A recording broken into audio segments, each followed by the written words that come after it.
Ya, bismillahirrahmanirrahim. Assalamualaikum warahmatullahi wabarakatuh. Selamat siang semuanya. Salam sejahtera bagi kita semua. Pertama-tama marilah kita panjatkan puji syukur kehadirat Tuhan Yang Maha Esa. Berkat atas rahmatnya kita bisa dapat berkumpul pada siang hari ini, walaupun di tengah pandemi ini. Sebelumnya yang saya hormati Ibu Husnita sebagai selaku dosen komunikasi bisnis dan Kak Ardi sebagai sebagai asisten dosen komunikasi bisnis yang saya hormati, dan kawan-kawan yang saya hormati dan saya cintai. Di sini saya ingin mempresentasikan hasil tentang pembelajaran komunikasi selama 1 semester ini.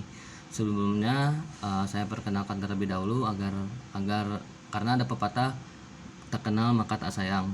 Kenalin, nama saya Zakaria Ahmad Kamil, biasa dipanggil Zaka, berasal dari Batam, mahasiswa vokasi akuntansi Universitas Indonesia angkatan 2018. Di sini ingin mempresentasikan tentang hasil pembelajaran yang selama 1 semester ini. Jadi komunikasi bisnis itu adalah merupakan salah satu hal yang penting dalam menjalankan suatu bisnis atau perusahaan. Komunikasi ini biasa diartikan sebagai suatu komunikasi yang dilakukan secara verbal maupun non-verbal. Lalu di dalam komunikasi ini berisi pendapat, ide, gagasan maupun informasi. Lalu bentuk komunikasi formal itu ada 3, ada vertikal, horizontal, dan diagonal. Buat vertikal sendiri itu antar dari atas ke bawah seperti kepala departemen dan staf departemen.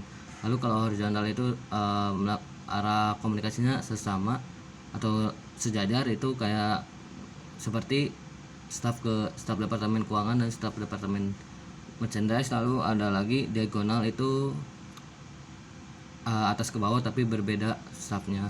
Lalu ada komunikasi nonverbal. Komunikasi nonverbal sendiri itu dilakukan secara gerak tubuh.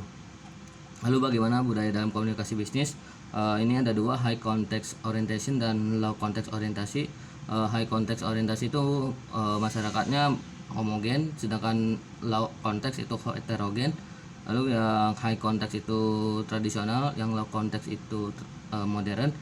Lalu kalau high context itu lebih ke cara penyampaian pesannya, sedangkan low context itu lebih ke cara isi pesannya, isi pesannya daripada menyampaikan pesan. Lalu selanjutnya ada etika komunikasi bisnis. Etika komunikasi bisnis itu ada 5, ada utilitarian approach dan risk approach, justice approach, common good approach, virtue approach, itu menurut the Institute of Chartered India. Lalu etika komunikasi bisnis, alasan perilaku bisnis melakukan etika itu yang pertama mengembalikan kepercayaan publik, yang kedua menghindari peningkatan regulasi pemerintah, yang ketiga mendapatkan kembali kekuatan sosial, yang keempat yaitu melindungi citra organisasi. Selanjutnya ada komunikasi tertulis dalam organisasi. Nah, di sini menurut Vikram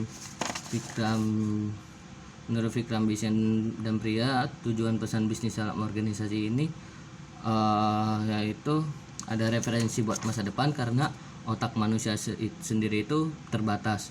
Lalu ada lagi menghindari kesalahan, persyaratan hukum yaitu sebagai bukti kalau kalian mengalami kesalahan, lalu bisa mengakses luas, menambah luas. Lalu ada pengambilan keputusan yang efektif. Lalu ada pedoman effective writing, itu yang pertama unity, jadi harus menulisnya itu 5W1H. Lalu ada coherence, menghindari jargon, akurasi dan keringkasan. Lalu contoh bentuk komunikasi tertulis itu ada surat, itu sebagai pengajuan. Lalu ada notulen, itu hasil dari rapat atau hasil dari rapat dicatat. Lalu laporan itu bisa bentuk pengeluaran dan pemasukan. Lalu pengumuman itu sebagai pemberitahuan kepada para stafnya.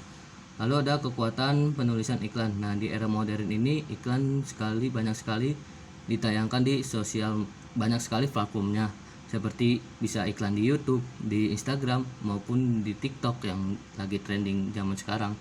Lalu kekuatan penulisan iklan sendiri itu hal penting sebelum buat iklan, yaitu mempertahankan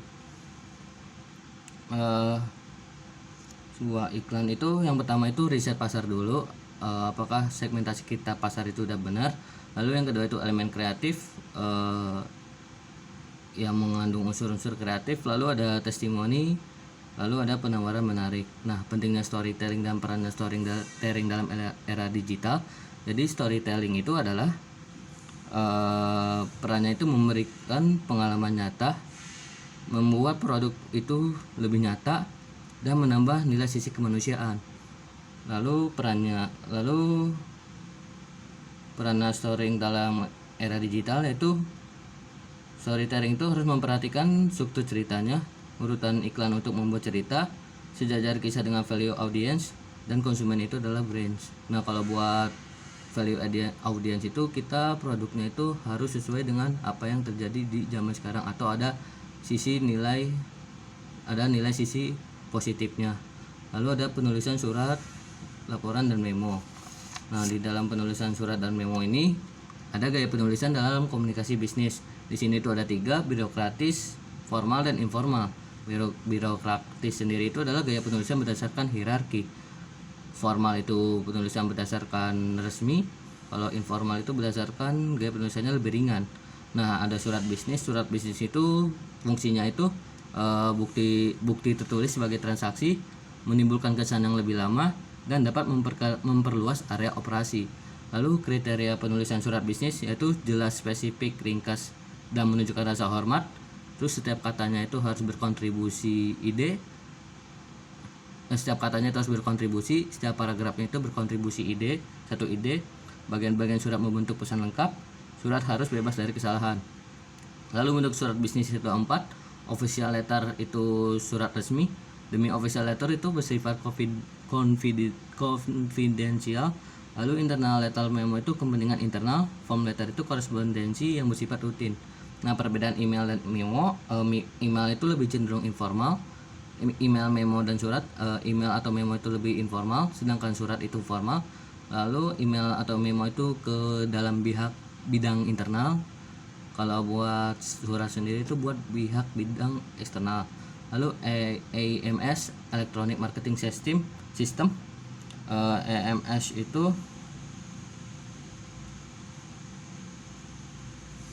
EMS itu Electronic Marketing System itu semua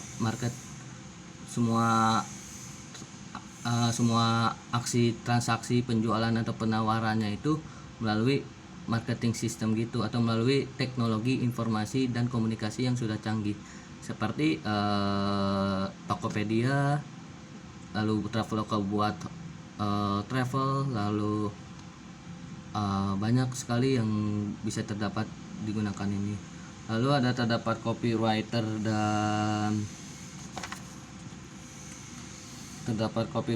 dan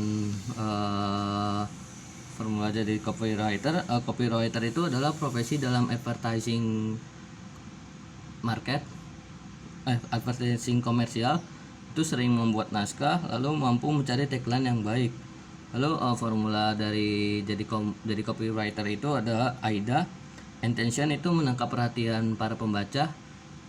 Interest itu menarik khalayak pembaca untuk membeli produk tersebut. Desire itu pelanggan yang menginginkan produk tersebut. Action yaitu alat untuk bertransaksi. Selanjutnya ada negosiasi. Nah, di negosiasi sendiri itu ada karakteristik negosiasi, yaitu biasanya itu senantiasa melibatkan orang, memiliki konflik, menggunakan cara pertukaran seperti tawar-menawar, harus selalu tatap muka, biasanya menyangkut hal-hal di masa depan. Lalu negotiation triangle itu ada head, heart, hands. Nah, heart sendiri itu karakter kita dalam negosiasi, hands itu kebiasaan kita dalam negosiasi, kalau head itu metode kita untuk bernegosiasi, cara yang paling tepat itu. Lalu ada prinsip negosiasi. Prinsip negosiasi itu ada Tory, trust itu terpercaya, opener sering membuka, open minded, responsible itu bertanggung jawab, interdependency itu sering ketergantungan. Lalu ada 4 kuadran konflik. Menang-menang itu kolaborasi, menang kalah itu persaingan, kalah menang itu akomodasi, dan kalau kalah itu saling menjauhkan masalah. Lalu lobby, terdapat ada 4 pokok pembahasan, yaitu tingkat komunikasi. Tingkat komunikasi itu ada komunikasi basa-basi yang mengarah, saling pertukaran penilaian. Tingkat tertinggi ini biasanya untuk apabila kita mampu melihat tingkat komunikasi ini dalam bisa mengembangkan keterampilan komunikasi kita. Nah, komunikasi yang efektif itu memiliki kredibilitas, tepat dalam menentukan sasaran, tepat dalam memilih media, dan memiliki keterampilan dalam mengemas pesan. Nah, saluran yang harus dipilihnya itu usahakan tingkat kegaguhannya kecil, peluang terjadi umpan baliknya itu harus besar. Lalu ada tipe kepribadian manusia itu ada 4. Sanguinis itu sifatnya terbuka, ceria, dan optimis. Melankolis itu sifatnya yang cenderung tertutup, kesempurnaan, dan kewajiban. Lalu flekmatis itu sama kayak melankolis tapi profesi pengamat, penjunjung tinggi keutamaan, tidak emosional. Kolonis itu terbuka dan optimis, selalu menjunjung tinggi impian dia dan senang dengan keteraturan. Lalu ada keterampilan dalam presentasi bisnis, unsur-unsur presentasi. Yang pertama itu tempat, harus cek semua perlengkapan penyelenggaranya itu profil dan kredibilitas, bentuk acara, tema dan tujuan, waktu yang tersedia itu timekeeper, pembicara lain itu identifikasi dan menghargai. Lalu ada tahapan pembuatannya presentasi itu perencanaan. Jadi kalian harus menganalisis dulu situasinya, menghimpun dulu informasi acara tersebut, lalu seleksi media yang tepat. Lalu ada penulisan itu menyesuaikan dengan audiens, menyusun presentasi. Lalu ada penyempurnaan, merevisi informasi, menguasai dan cara menyampaikannya, mempersiapkan apa yang akan disampaikan. Lalu ada budaya dalam komunikasi bisnis. Nah, budaya ini menurut ahli dari Lantern bahwa budaya itu semua pengetahuan, pola pikir, perilaku maupun sikap yang merupakan kebiasaan dalam masyarakat dari nenek moyang.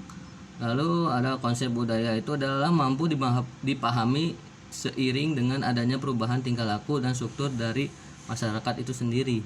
Konsep budaya sendiri itu ada 3, yang pengaruh eksternalnya yaitu tingkah laku, teknologi, dan struktur masyarakat. Ciri-ciri budaya itu suatu simbol, sesuatu yang dapat dipelajari, dapat diwariskan secara temurun, dan bersifat dinamis.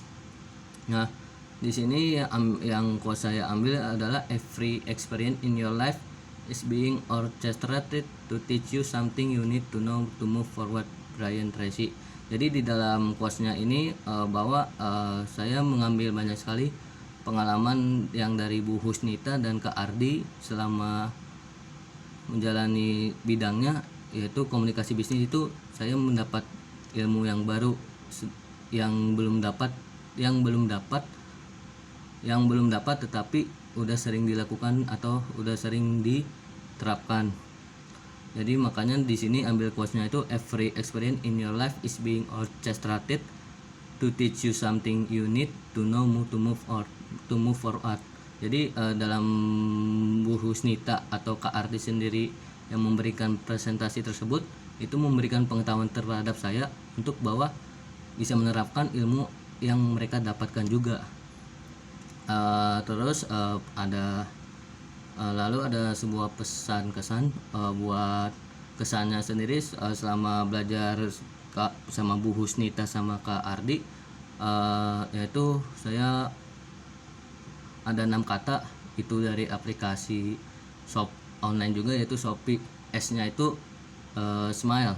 Jadi Bu Husnita dan Kak Ardi itu selalu senyum ketika memulai pembelajaran. Lalu ada H itu humble. Mereka itu rendah hati, ingin mengajak komunikasi dengan mahasiswanya atau ingin bertukar pendapat. Lalu ada lagi organize. Bu Husnita ini sangat menjunjung tinggi ketertiban atau kedisiplinan. Mulai kuliah jam 6:30 itu mulai 7:30 itu udah mulai kuliah 7:30. Selanjutnya ada P-nya itu praktis.